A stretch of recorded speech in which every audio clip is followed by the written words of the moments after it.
Hello viewers, আজকের ভিডিওটিতে সকলকে স্বাগতম। আশা করি পরম করুণাময় কৃপায় সবাই ভালো আছেন। আজকের বিষয়টি হচ্ছে হিটে আসা পশুকে সঠিক সময়ে বীজ দেওয়া ও পরবর্তী জটিলতা সমূহ। হিটে আসা পশুকে সঠিক সময়ে বীজ দেওয়া একটি সফলতার চাবিকাঠি। এই সঠিক সময়ে বীজ দিতে না পারলে আমাদের হিটে আনার জন্য এত যে কষ্ট, এত যে পরিশ্রম, সেটা সকলেই বৃথা যাবে। এই জন্য আমাদেরকে সঠিক সময়ে বীজ দিতে হবে এবং এই বিষয়ে আমাদের দুইজনের পদক্ষেপ নিতে হবে, যেমন পশুর মালিক এবং এআই কর্মী। তো এই সঠিক সময় নির্ধারণের ধাপসমূহ আমরা নিম্নে বলছি যে খামারি ও পরিচর্যাকারীর জ্ঞান থাকতে হবে। খামারি ও পরিচর্যাকারীর যদি জ্ঞান না থাকে তাহলে আমরা সঠিক সময় আমরা জানতে পারবো না। আর পরবর্তীতে গাভী সম্বন্ধে পূর্ব ধারণা, অর্থাৎ একটি গাভীকে আমরা বীজ দিচ্ছি, কিভাবে সেটা আগের বার গাভ হয়েছে সেই হিসাবে যদি জ্ঞান থাকে তাহলে আমরা কিন্তু সঠিকভাবে এটাকে বীজ দিতে পারি। আর এআই কর্মীর অভিজ্ঞতার উপর কিন্তু বীজ দেওয়া এবং এই গর্ভবতী হওয়া অনেকখানি নির্ভর করে। কারণ আমরা দেখছি যে অনেক খামারি একবার গাভ না হলে খামারিকে পরিবর্তন করে, অর্থাৎ এআই কর্মীকে পরিবর্তন করে, আরেকজন এআই কর্মীকে দিয়ে দেয়, এরপর না হলে আরেকজনকে দিয়ে দেয়। তবে আমি এটার পক্ষপাতী না, কারণ একজন বীজ দিল, সে কিন্তু বুঝতে পারে যে আমি এই গাভীটাকে কিভাবে বীজ দিয়েছিলাম হয় নাই, তাহলে আমাকে একটু অন্য ধাপে দিতে হবে বা অন্যভাবে দিতে হবে। এই জন্য একজন যদি একটা কাজ করে তাহলে কিন্তু গাভীটা হিটে আসার জন্য বা গর্ভধারণ করার জন্য অনেক সুবিধা হয়। আর পশুর জাত সম্বন্ধেও এআই কর্মীর অভিজ্ঞতা থাকতে হবে। যেমন এক এক রকম পশুকে এক এক সময় নিয়ে বীজ দিতে হবে, অর্থাৎ হিটে আসার পর থেকে কত সময় পরে বীজ দেওয়া হবে এটা পশুর জাতির উপরও কিন্তু অনেকখানি নির্ভর করে। যেমন দেশি জাতের গাভী, যদি গাভীটা দেশি জাতের হয় বা বকনা দেশি জাতের হয় তাহলে কিন্তু, এবং যদি স্বাস্থ্যবান হয় তাহলে কিন্তু তাদের খুব তাড়াতাড়ি ওভুলেশন হয়ে থাকে। এই জন্য আমরা কি করব, 12 ঘন্টা পর 24 ঘন্টার মধ্যে বীজ দিব।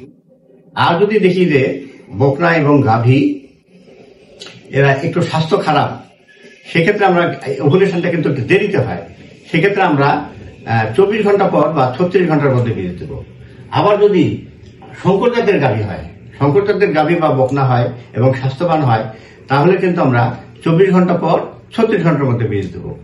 আর যদি গাভীটা শুকনো হয় বা বয়স্ক হয় তাহলে কিন্তু আমাকে 36 ঘন্টা পর 48 ঘন্টার মধ্যে বীজ দিতে হবে। তো আজকাল আমরা দেখি যে বেশিরভাগ এআই কর্মী একটা গাভীকে 2 বার করে বীজ দেয়, যে একবার দিল আবার বলে যে মল যদি পড়ে তাহলে আবার দেবেন। তবে আমি এটার পক্ষপাতী কম, তার কারণ হচ্ছে যে সঠিক সময় নির্ধারণ করে সঠিকভাবে এই সময়ে যদি বীজটা দেওয়া হয় তবে ভালো হয়, এবং সেক্ষেত্রেও আমার দ্বিতীয়বার দেওয়া লাগতে পারে। এবং যদি আমার হিটটা থাকে এবং বীজ আসে তাহলে আমি দ্বিতীয়বার দেব। তবে 2 বার দিয়ে কিন্তু গাভীর কনসেপশন রেটটা বাড়ে। তবে প্রথমের দিকে হিট না আসার আগেই দিয়ে দিলাম, সেটা কিন্তু আমার কার্যকরী হলো না, এখানে আমাদের খামারি কিন্তু ক্ষতিগ্রস্ত হলো। তো সেক্ষেত্রে আমরা সঠিক সময়ে বীজ দেওয়ার উপর গুরুত্ব আরোপ করছি। তো বীজ আমরা সঠিক সময়ে দেবো, হিট আসছে সঠিক সময় বীজ দেবো, এবং সঠিক সময়ে বীজ দিলে কিন্তু এরা গর্ভবতী হবে। আর গর্ভবতী হলেই খামারির লাভ এবং এআই কর্মীরও একটা সাফল্য, এবং তার একটা সুনাম হবে এবং তার ফিল্ড দিন দিন বাড়বে। তো এইভাবে আমরা বীজ দেবো এবং আমাদের গাভী গর্ভবতী হবে, এটা আমরা সবাই আশা করি। এই জন্য সঠিক সময়ে আপনারা বীজ দেওয়ার চেষ্টা করবেন। আচ্ছা, এখন বীজ দেওয়া হয়ে গেছে, এর পরবর্তীতে কিন্তু কিছু জটিলতা হতে পারে। এই জটিলতাগুলো যদি আমরা আগে থেকে জানি, বুঝি, তাহলে কিন্তু আমরা একটা প্রতিকার নিতে পারবো। কি কি হতে পারে সেটা আমরা বলছি। যে বীজ দেওয়ার পর জটিলতা হতে পারে, 1 নম্বর শুল ব্যথা, অর্থাৎ বীজ দেওয়ার পর থেকে খুব ব্যথা হচ্ছে বা শুল দিচ্ছে। আবার অনেক সময় আমরা যদি একটা সার দিয়ে বীজ দিই সেক্ষেত্রে কিন্তু এরকম শুল ব্যথা হতে পারে। আর কয়েকদিন ধরে আবার দেখা যাচ্ছে যে হিট যাওয়ার পরও কয়েকদিন ধরে ময়লা পড়তেছে, অর্থাৎ মিউকাস পড়তেছে, এটা একটা জটিলতা। তো এই শুল ব্যথা হলে আমরা প্রাথমিকভাবে আমরা কি করতে পারি, যে প্রাথমিকভাবে আমরা PK5 ট্যাবলেট, ডলোরিল ট্যাবলেট, এই ট্যাবলেটগুলো যদি 100 mg হয় তাহলে 110 tab plus 100 KG body weight, অর্থাৎ 100 কেজি বডি ওয়েটে আমরা একটা করে যদি খাওয়াই 24 ঘন্টায় তাহলে ব্যথাটা কমে যাবে। এর পরও যদি শুল ব্যথা না কমে তাহলে আমরা নোসপা অথবা অ্যালজিন ট্যাবলেট এটা মানুষের ওষুধ। এই ওষুধটা 50 mg যদি হয় তাহলে আমরা একটা গাভীকে 8 থেকে 10টা বা 15টাও খাওয়াতে পারি। তাহলে দেখা যাবে যে আমাদের এই শুল ব্যথাটা কমে গেল।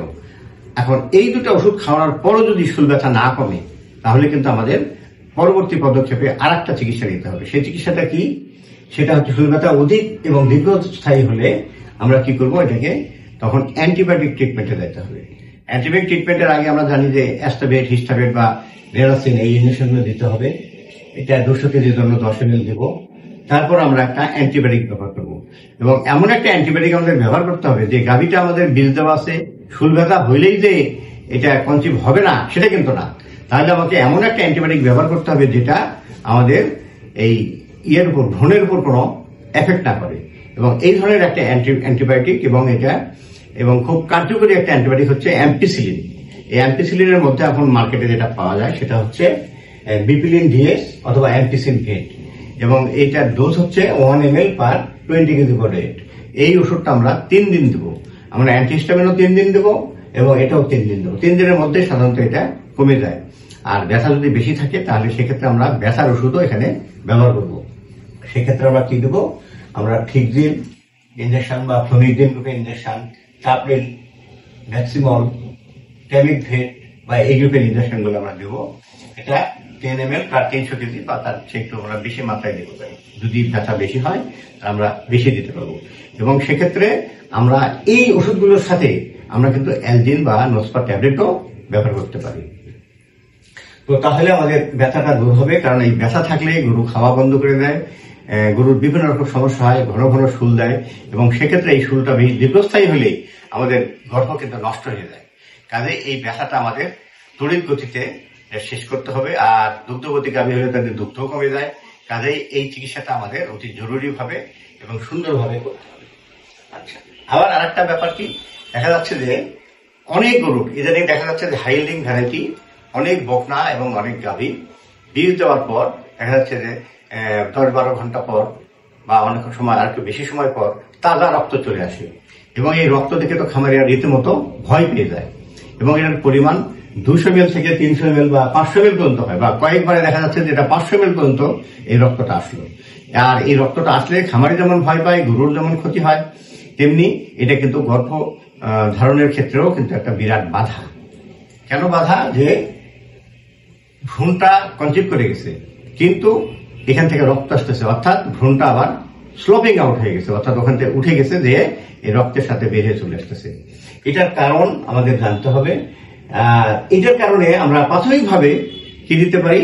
প্রাথমিকভাবে আমরা সিবিট দিই, লেবু খাওয়াই, বা কোনো সময় ক্যাসিড ভেট ইনজেকশন দিই, কিন্তু দেখা যাচ্ছে যে রক্ত কিন্তু বন্ধ হচ্ছে না। আর এই রক্ত যদি এরকম চালু থাকে তাহলে আমাদের 80% ক্ষেত্রে এই গাভীটা কিন্তু গর্ভবতী হয় না। তো এটার ব্যাপারে একটু ডিটেলস বলতে গেলে বলতে হয় যে একটা হরমোনের মাধ্যমে হিট আসে, এবং আরেকটা হরমোনের মাধ্যমে এটা ভ্রূণ তৈরি হয় এবং ভ্রূণটা থেকে যায়, গর্ভধারণ করে। সেটা হচ্ছে কি, যে ইস্ট্রোজেন হরমোন। ইস্ট্রোজেন হরমোনের ফলে কিন্তু আমাদের হিট আসে, এবং এই হরমোনটা আসে কোত্থেকে? ওভারি থেকে এই হরমোনটা আসে, এবং যে ফলিকলটা ডিম্বাশয়ের যে ডিম্বক, সেখান থেকেই কিন্তু এই ইস্ট্রোজেন হরমোনটা আসে। এবং ইস্ট্রোজেনের শেষ কাজ হচ্ছে এটাকে ওভুলেশন করে ডিম্বকটাকে বের করে দেওয়া। আর ডিম্বকটা তখন কি হবে?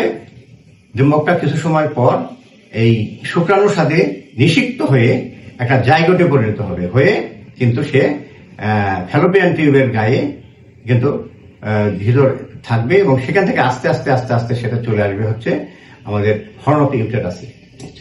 এখন যদি কি হয়, আমাদের মেন কাজ হচ্ছে যে ইস্ট্রোজেন হরমোন ফলে ওভুলেশন হইলো, জাইগোট ফর্মেশন হইলো, এবং এটা এসে যখন হর্ন অফ ইউটেরাসে পরিস্থাপিত হচ্ছে, এই সময় কিন্তু ব্লাডের ইস্ট্রোজেন লেভেল কমে গিয়ে প্রোজেস্টেরন হরমোনটা বেশি হতে হবে। কিন্তু দেখা যাচ্ছে যে প্রোজেস্টেরন হরমোনটা সিক্রেশন হতে দেরি হলো, বা এটার পরিমাণ কম হলো। এইসব কারণে কিন্তু এই ইস্ট্রোজেনের অ্যাকশনটা চলতেই থাকে। ইস্ট্রোজেনের অ্যাকশনটা যদি চলতেই থাকে তাহলে ইউটেরাসের বা হর্ন অফ ইউটেরাসের যে কন্ট্রাকশন, এটার কন্ট্রাকশনটা বেশি হয়, এবং যার ফলে এই ভ্রূণটা স্লোপিং আউট হয়ে যায় এবং সেখান থেকে রক্ত আসতে থাকে। আর যখনই স্লোপিং আউট হয়ে যায় তখন কিন্তু আর এটা গর্ভধারণ করে না। এবং সেক্ষেত্রে দেখা গেছে যে কমপক্ষে 80% ক্ষেত্রে বা 90% ক্ষেত্রে এটা আর গর্ভধারণ করে না। এটা একটা বিরাট সমস্যা। এটাতে খামারি এবং এআই কর্মীদের কিছুই করার নাই, কারণ এটা হরমোনাল একটা অ্যাকশন বা ফাংশন। এই ফাংশনটাকে যদি আমরা ঠিক করতে না পারি তাহলে কিন্তু গাভী দেখা যাচ্ছে বারবার হিটে আসতেছে, বারবার বীজ দেওয়া হচ্ছে এবং এটা কি হচ্ছে যে রক্তপাত হয়ে এরা হচ্ছে না। আবার অনেক সময় দেখা গেছে যে বীজ আমি দিলাম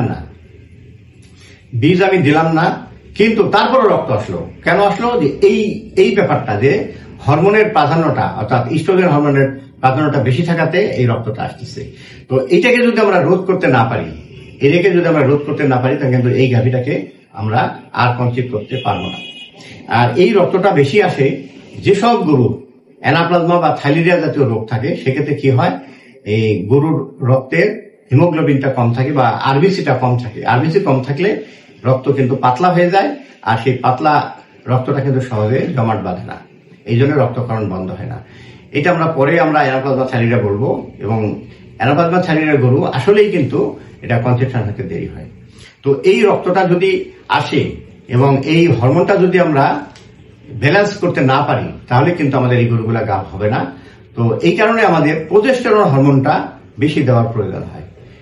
এবং এই ব্যাপারে ডিটেলস আমি আলাপ করব পরবর্তী ক্লাসে, যে আমরা কিভাবে প্রোজেস্টেরন দেব, এই প্রোজেস্টেরন সোর্সটা কি ধরনের ওষুধ আমাদের দেশে পাওয়া যায়, এই ব্যাপারটা আমরা পরবর্তী ক্লাসে দেব। ততক্ষণ পর্যন্ত আপনারা সবাই সুস্থ থাকুন, ভালো থাকুন এবং পরবর্তী ভিডিও দেখার জন্য আমন্ত্রণ রেখে আমি আমার বক্তব্য শেষ করছি। ধন্যবাদ।